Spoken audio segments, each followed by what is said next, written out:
Oliver took another sip of his whiskey, his stomach tightening as he watched them. Emma and Lucas had taken a seat at the bar, still soaked but entirely unbothered. Emma's fingers toyed with her hair, her body angled slightly toward Lucas in a way that made Oliver's chest ache. They were laughing, leaning into each other, their faces inches apart. It was easy, natural, like they had been doing this for years. He swallowed hard and reached for the fry from the steaming plate that had just been placed in front of him. The smell of salt and grease filled the air as the bartender carried the basket from the kitchen, passing right by Emma and Lucas. Emma noticed. Her head turned slightly, her eyes flicking toward the food as if caught by the scent. And for a split second, Oliver felt something twist in his chest. She would see him. She would look over, recognize him, and maybe even... But before her gaze could meet his, Lucas leaned in, nudging her with his elbow. "Come on," he said, motioning toward the bartender. "What are you drinking?"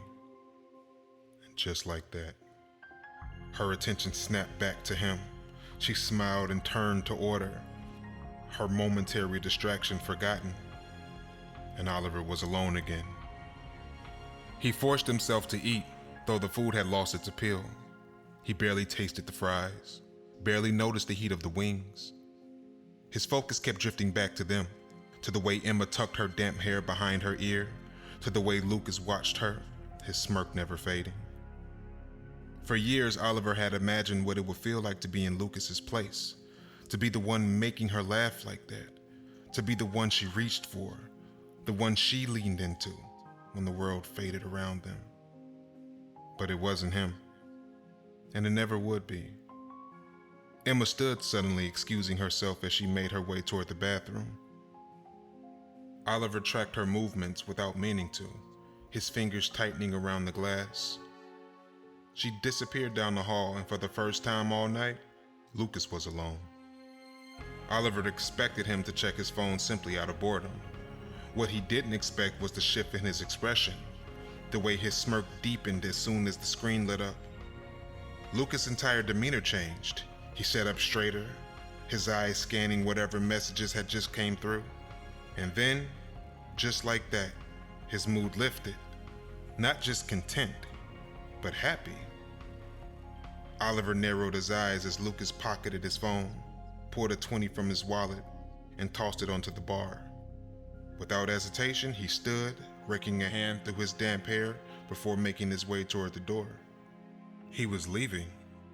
Oliver stared, his grip tightening on his glass as the front door swung open and Lucas disappeared into the night. Emma was still in the bathroom. And now, Oliver was the only one left waiting.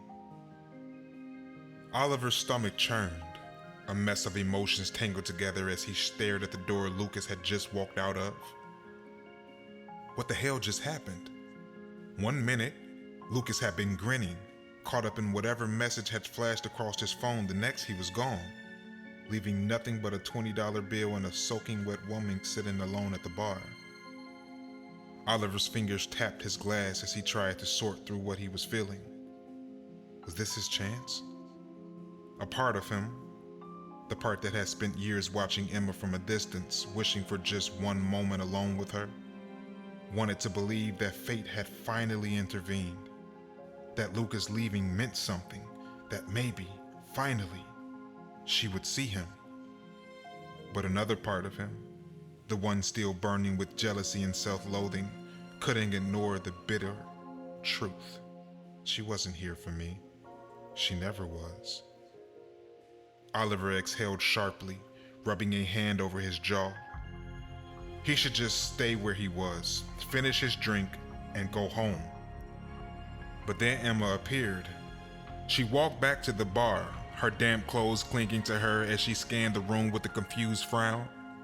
Her eyes landed on the empty stool where Lucas had been sitting, then at the 20 on the counter. The bartender, drying a glass, gave her a small shrug. Guy you were with said he had an emergency, paid for the drinks and left in a hurry. Emma's face fell. She sank onto the stool, her fingers brushing against the bar as if trying to make sense of it all. Her shoulders tensed, and then, barely noticeable, she sucked in a sharp breath, blinking rapidly. Oliver's chest tightened. She was trying not to cry. Before he could second-guess himself, he grabbed his plate, stood up, and crossed the room. Emma didn't notice him at first, still staring at the spot where Lucas had been. But when Oliver set the plate down in front of her, she startled slightly. Looking up, he met her eyes, really met them, for what felt like the first time in years. "Hey," he said, his voice steady despite the way his pulse pounded in his ears. He nodded toward the plate. "You hungry?"